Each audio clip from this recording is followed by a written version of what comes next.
paz do Senhor, meus irmãos. Meu nome é Cláudia, eu sou membro ali da Igreja Assembleia de Deus da Lapa. Estou aqui para mais uma aula da classe Abraão Digital, uma iniciativa da Igreja Assembleia de Deus da Lapa, do setor 3. Este trimestre nós estamos estudando lições maravilhosas que falam sobre o Deus que governa o mundo e cuida da família. Nós já estudamos o livro de Ruth e agora estamos estudando o livro de Esther. Então, 8, ela tem por título A Resistência de Mardoqueu. O áureo diz: Então os servos do rei estavam à porta do rei, disseram a Mardoqueu: Por que traspassas o mandado do rei? Esther, capítulo 3, verso 3. Só o texto áureo, irmãos, já nos diz aqui e nos traz uma reflexão de que as atitudes do servo do Senhor sempre estão sendo observadas, né? E aqui nós vamos ver mais para frente que não só observadas, mas elas estão sendo colocadas em xeque perante as autoridades. Foi assim com Daniel, foi assim com Mardoqueu, porque nas próximas lições nós vamos ver que eles não só observavam, né, não só conversaram com Mardoqueu, como contaram a Amã que Mardoqueu não estava cumprindo o mandado do rei. E assim também foi com Daniel, né? E nós vemos, irmãos, que aquele que ainda mais nos dias de hoje, aquele que quer seguir a vontade do Senhor, estar de acordo com a palavra, ele vai sempre, muitas das vezes, se ver num conflito. Verdade prática, que como os cristãos, somos sujeitos a conflitos ético-morais e devemos decidir sempre de acordo com a vontade e a orientação de Deus. Esses conflitos nunca foram tão evidentes como nos dias de hoje, porque a sociedade está vivendo uma situação de muita mudança. Mudanças nos limites, mudanças nas leis, mudanças nos valores.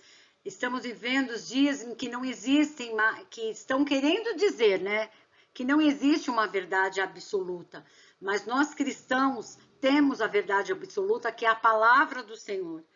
E nós vamos ser conflitados, irmãos, pela nossa crença, pela nossa fé, e como nós vamos nos portar de acordo com a vontade e orientação de Deus. Ah, mas eu vou viver um conflito. Pode sim viver o conflito, mas você será vitorioso, se mantendo na vontade e orientação de Deus. E eu quero dizer aqui um pouquinho, irmão, sobre quem foi Mardoqueu.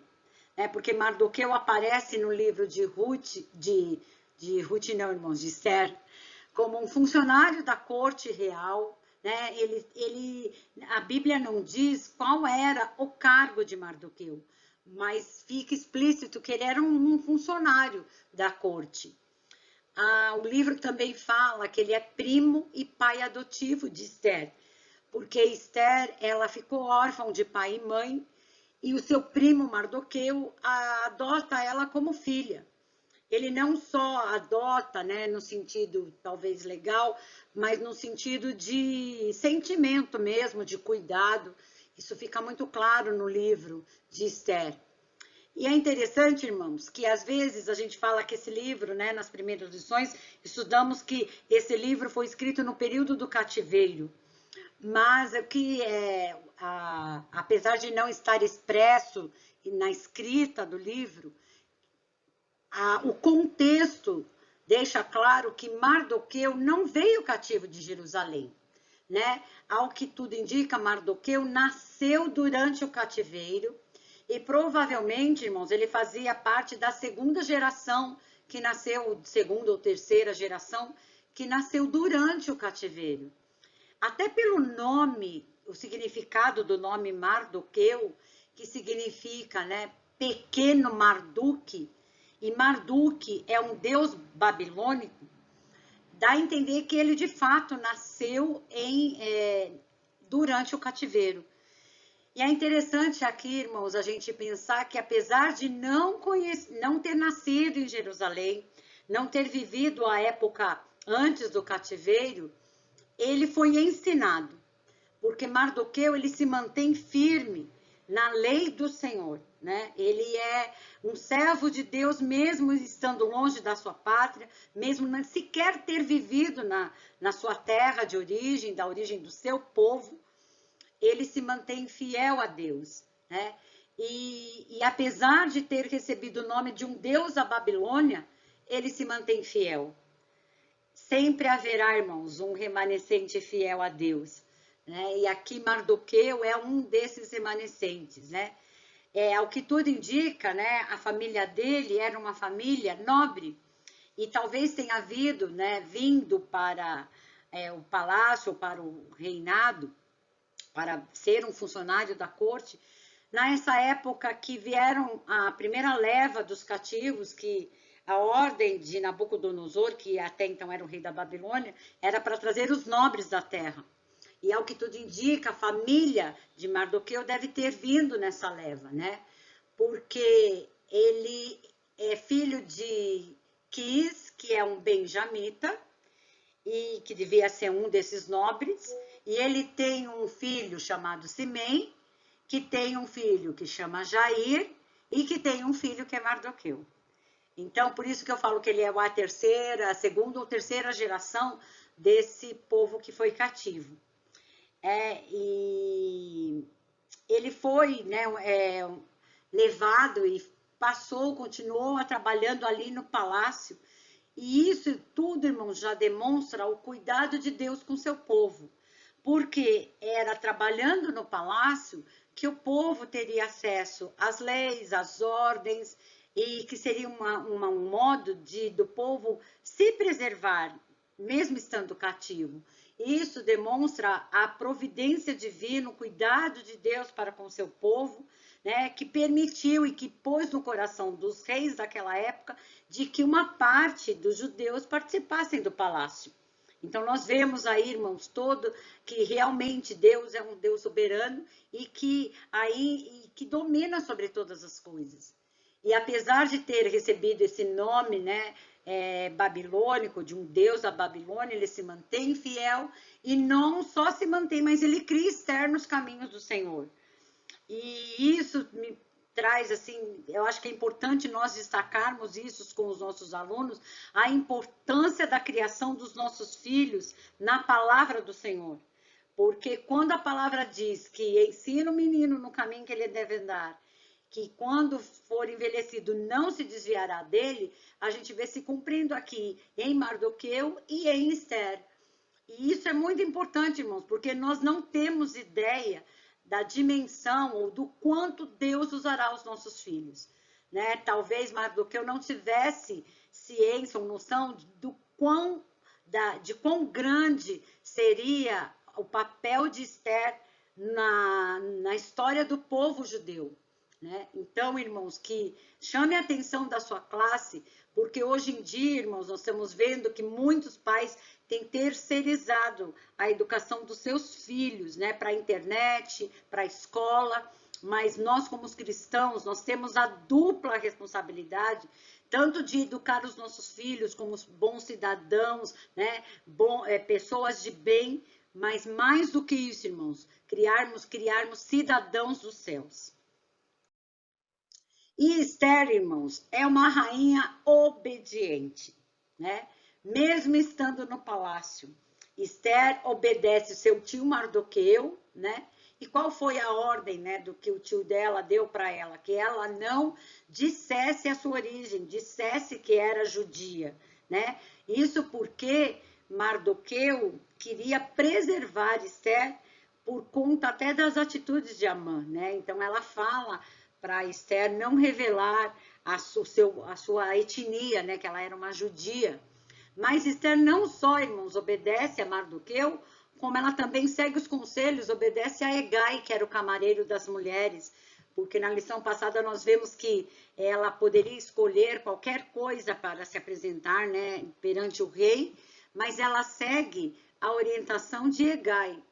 Então, Esther, né, mesmo estando no palácio, e aqui a ordem do tio dela foi quando ela já se assumiu a posição de rainha. Ela, como rainha, ela poderia ter pensado, não, agora eu sou a rainha, eu sou uma autoridade, eu não preciso mais dar ouvidos às orientações do meu tio, na verdade, do meu pai, mas Deus, né, como diz aí o nosso texto áudio da aula passada, fala que antes da maior graça, portanto diz, Deus resiste aos soberbos, mas dá graça aos humildes. Vasti teve uma atitude soberba, ela não quis se apresentar, descumpriu uma ordem do seu marido e do seu rei.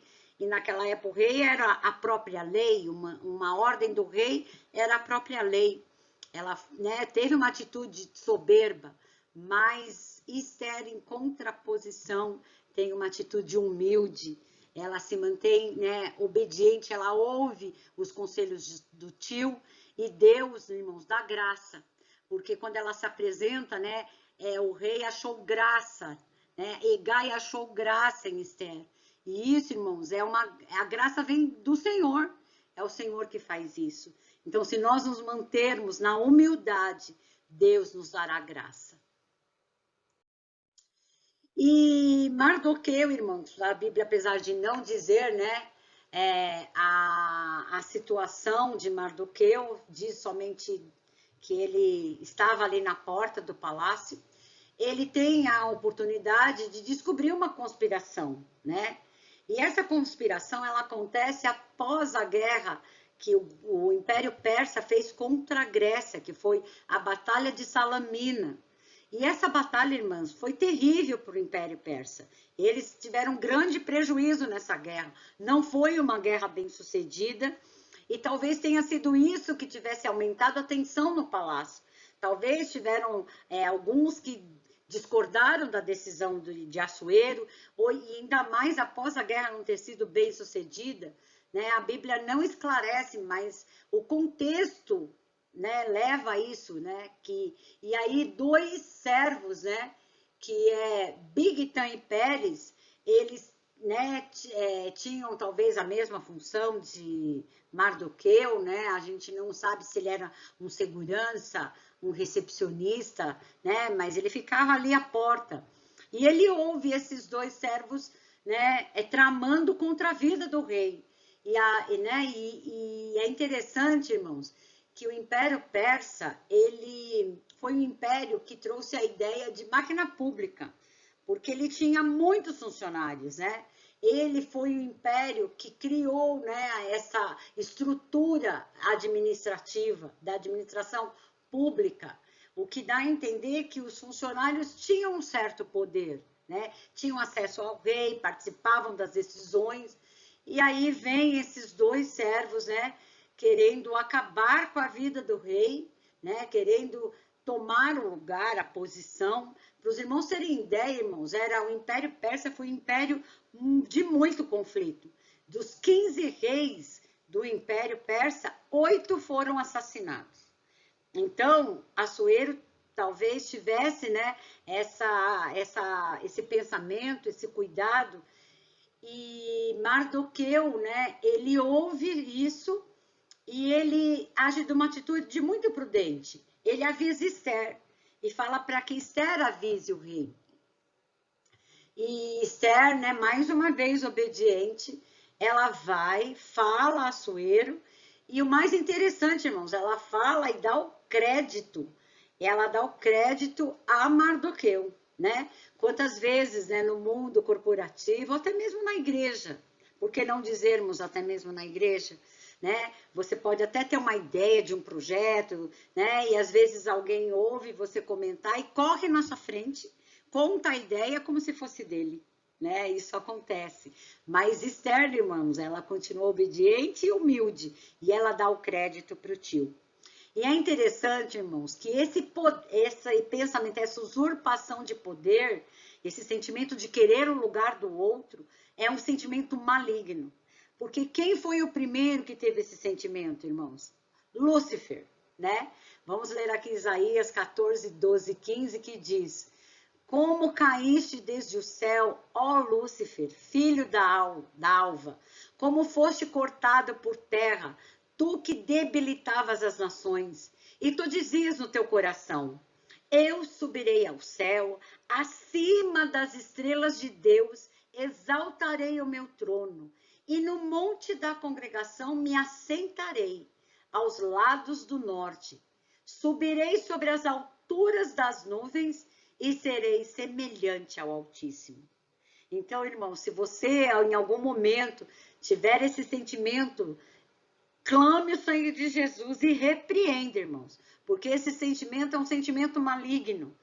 Você não precisa querer o lugar de ninguém, porque o Senhor, ele governa sobre todas as coisas. E se determinado lugar for para ser seu, aguarde que será. Porque a porta que Deus abre, ninguém fecha, e a que ele fecha, ninguém abre. Então, irmãos, aguarde no Senhor. E se você tiver, não permita que esse sentimento suba ao seu coração. E, irmãos, é interessante também, aqui eu quero destacar a atitude do rei. Porque, né, aqui eu já falei que Esther contou a informação, disse, né, que foi Mardoqueu, e aqui eu queria ler o texto que diz isso, que fala assim: naqueles dias, assentando-se Mardoqueu à porta do rei, 2 camareiros do rei, das guardas à porta, Bigtã e Teres, grandemente se indignaram e procuraram atentar contra o rei Assuero. E veio isso ao conhecimento de Mardoqueu, e ele o fez saber à rainha Esther. E Esther o disse ao rei em nome de Mardoqueu. Então, já comentei sobre isso, mas aqui o que eu quero destacar, irmãos, é a prudência de Assuero. E aí a prudência de Assuero, por quê? Ele, como rei, sabendo do histórico de assassinatos no Império Persa, ele poderia ter imediatamente tomado uma atitude contra os 2 servos, mas ele instaura uma investigação, né? E aí, irmãos, eu vejo a prudência desse líder, né?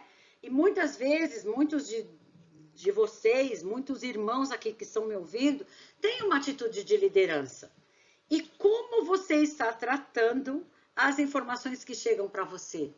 Você se preocupa em saber a verdade? Você se preocupa em não tomar uma atitude precipitada? Né? E nós, enquanto liderados, que informação nós estamos levando para os nossos líderes? Nós estamos averiguando se são informações verdadeiras, se a informação está completa, se não está sendo uma atitude precipitada. E aí, irmãos, eu vou contar um testemunho rapidamente de um irmão que era o cantor Daniel Regis. Na época ainda do pastor Valdir, esse irmão veio na LAP e contou esse testemunho que ele passou.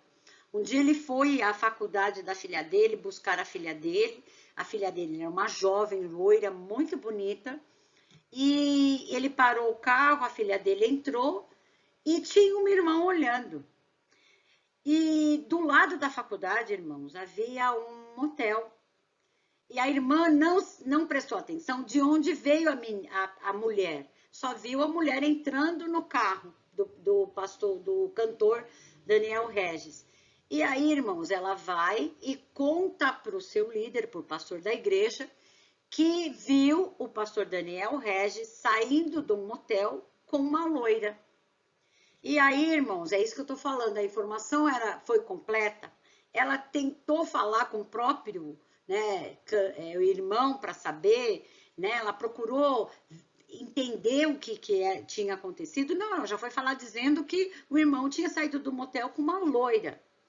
E aí, quando o irmão foi chamado para conversar com o pastor, né, ele foi interrogado. O irmão estava no local tal, em frente, parado com o seu carro no dia tal? Ele confirmou, sim, eu estava lá.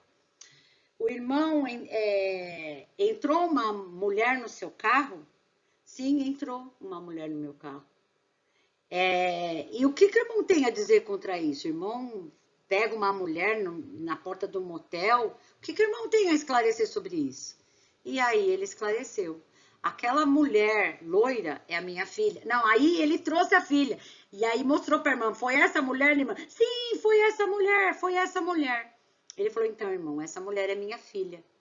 E ela estuda na faculdade. E eu fui buscá-la, porque a aula havia terminado. Então, irmãos, olha o perigo de você levar uma informação sem ao menos saber se é verdade. E o rei Assuero não tem essa atitude, mesmo sendo rei, mesmo tendo ouvido da própria esposa, ele abre uma investigação.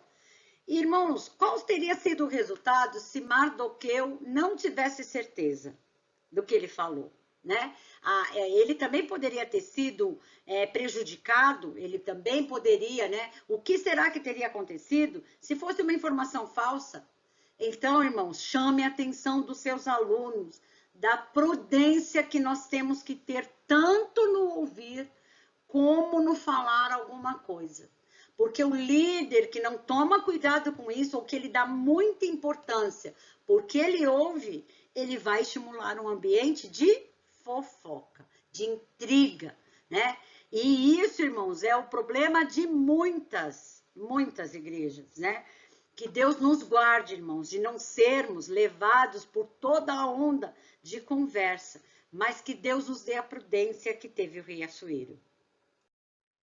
E aí, irmãos, olha aqui porque que é muito, Deus abomina a fofoca. E eu quero dividir aqui com vocês, ler com vocês Provérbios 6, do 16 ao 19, que diz: essas 6 coisas o Senhor odeia, e a 7ª a sua alma abomina: os olhos altivos, a língua mentirosa, mãos que derramam sangue inocente, o coração que maquina pensamentos perversos, pés que se apressam a correr para o mal, a testemunha falsa que profere mentiras e o que semeia contendas entre irmãos. Então, irmãos, que essa lição nos dê aí o alerta, né? Que a nossa boca, irmãos, ela só seja para abençoar e não para criar contenda. E aí, irmãos, quando Amã fala, né, da conspiração, né, a Bíblia não diz, né, mas ao que tudo indica, né, talvez ele esperasse algum reconhecimento, alguma coisa por parte do rei. E a única coisa que o rei fez foi registrar lá no livro, que era um livro de crônicas, que registrava o dia a dia, ou coisas importantes, né, do dia, do reinado, do império. E, ao mesmo tempo que Mardoqueu é esquecido, né, Amã é exaltado. E Amã significa grande, magnífico, celebrado ou fortaleza. E a mãe era exatamente isso, irmãos. Ele queria ser grande, ele queria ser magnífico. Ele, a Bíblia não diz expressamente, mas ele queria a grandeza, né?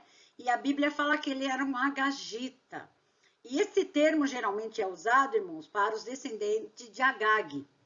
E quem foi Agag, irmãos? Né? Agag foi o rei dos amalequitas, um povo que era inimigo de Israel, né? Amaleque sempre foi inimigo de Israel, né? Desde que Israel estava lá peregrinando no Egito. Depois teve um outro episódio, né? E aí quando Saul é rei, Deus determina que ele acabasse com o povo amalequita, destruísse, né, os homens, mulheres, crianças, gado. E Saul vai, peleja contra os amalequitas, mas traz o melhor do boi, o melhor das ovelhas, e o rei Agag, né? E quando Samuel encontra com Saul, ele fala: Saul, que som é este que eu estou ouvindo de bois, de ovelhas, né? Aí ele falou assim: você não cumpriu a ordem que Deus te deu de destruir os amalequitas? Sim, ele responde: eu cumpri a ordem. Eu só trouxe o melhor para adorar a Deus. E aí Samuel vira para ele e fala: Saul, melhor é obedecer do que sacrificar. E aí, né, Saul fala que Agag estava lá, e Agag até achava que não iria morrer mais, porque já havia acabado a guerra, a sua vida tinha sido poupada, e Samuel despedaça Agag, né, irmãos? E talvez, né, a Bíblia não deixa isso claro, irmãos. Isso é o que o contexto nos leva a dizer, né? Que talvez tenha sido essa grande raiva de Amã contra o povo judeu. E no caso de Mardoqueu, além desse histórico, a Bíblia diz que todos reverenciavam Amã, menos Mardoqueu. E o texto aqui de Esther 3:2 fala: e todos os servos do rei que estavam à porta do rei se inclinavam e se prostravam perante Amã.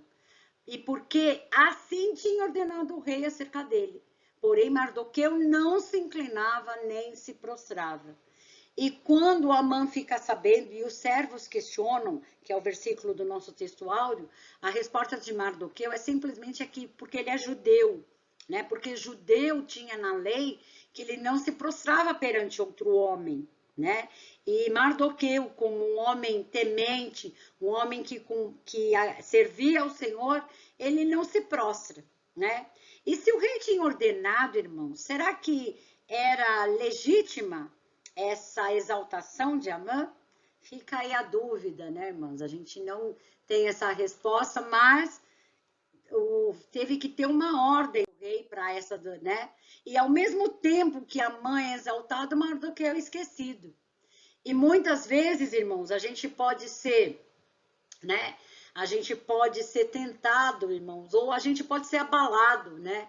Quando a gente espera um reconhecimento, aguarda, né? Um reconhecimento e não tem, né? E Asaf, irmãos, teve esse conflito, né? Ele olhava para o ímpio, né? O Salmo 73 fala que ele via que os ímpios prosperavam, tudo dava certo, né? E ele se via no momento de conflito. E não é assim na nossa vida, irmãos, né? Muitas das vezes a gente acha que está demorando a promessa, está demorando a bênção, e todo mundo, né, prosperando, parece que para o ímpio tudo dá certo, e para nós não. E aqui, irmãos, nós só não seremos abalados, irmãos, se nós nos alicerçarmos em Deus. Porque o salmista lá, o Asaf, ele termina lá o salmo dizendo, né, aqui eu queria ler com os irmãos, que quando pensava em entender isto, foi para mim muito doloroso. Até que entrei no santuário de Deus, e então eu entendi o fim deles, né? E Mardoqueu, irmãos, o contexto diz que ele foi porque ele realmente era fiel também ao rei. E ele talvez não, de fato, não tivesse feito nada esperando em troca, né? Esperando um reconhecimento, né? Mas Deus, irmãos, ele nada fica, né? Sem reconhecimento perante o Senhor. E no momento certo, esse ato de Mardoqueu foi lembrado, né? E quando Amã soube que a recusa de Mardoqueu decorria de um compromisso com Deus, ele falou: eu não vou destruir só Mardoqueu, eu vou destruir o povo, né? E é interessante aqui que em Atos 5:29, né, Pedro, né, responde, fala, né, quando ele está sendo interrogado, né? Eu queria ler aqui Atos 5:29, que fala que, porém, respondendo Pedro e os apóstolos disseram: mais importa obedecer a Deus do que aos homens. E, de fato, irmão, qual que é o limite da nossa obediência às autoridades, né? Qual que é o limite? O limite é desde que não confronte as ordens estabelecidas por Deus, a palavra, né? Que não afronte a nossa fé. Esse é o limite da nossa obediência às autoridades, né? Porque mais importa obedecer a Deus do que aos homens. E a resistência de Mardoqueu e o ódio de Amã, irmãos. Talvez aqui, irmãos, a Bíblia não nos fala, né, irmãos, mas nós vimos outros, talvez Amã tivesse trazido todo esse contexto histórico acerca dos amalequitas, e ele se deixa dominar pelo ódio contra os judeus. E a Bíblia também, irmãos, nos mostra outros modelos, outros exemplos de vingança, né? E aqui os filhos de Jacó que mataram os homens de Siquém, porque Diná tinha sido violentada. Mas a Bíblia, irmãos, ela fala que, né, Romanos está dizendo que a vingança não nos pertence. A quem pertence a vingança, irmãos? a vingança é do Senhor, né? Então, se você tem na sua família, quantas famílias destruídas, irmãos, por conta de vingança, né? De um querer vingar, um querer tomar, ou por falta de perdão. Quantas famílias que não se falam, mas como filhos de Deus, irmãos, nós devemos perdoar e buscar a paz, porque seguir a paz e a santificação com todos, né? Não, seguir a paz com todos e a santificação, sem a qual ninguém verá o Senhor. Então, a gente tem que ter a paz, principalmente dentro da nossa família, mas também com vizinhos, com irmãos da igreja.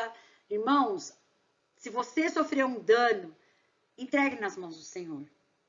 E o Senhor há de recompensar, há de tomar a providência em relação a você. E aqui eu encaminho aqui para o encerramento dessa aula, lendo aqui Romanos 12, 18 a 21. Se for possível, quando estiver em vós, tende paz com todos os homens. Não vos vingueis a vós mesmos, amados, mas dai lugar à ira, porque está escrito: minha é a vingança, eu recompensarei, diz o Senhor. Portanto, se o teu inimigo tiver fome, dá-lhe de comer. Se tiver sede, dá-lhe de beber, porque fazendo isto, amontoarás brasas de fogo sobre a sua cabeça. Não te deixes vencer do mal, mas vence o mal com o bem. Que Deus te abençoe. Uma boa aula.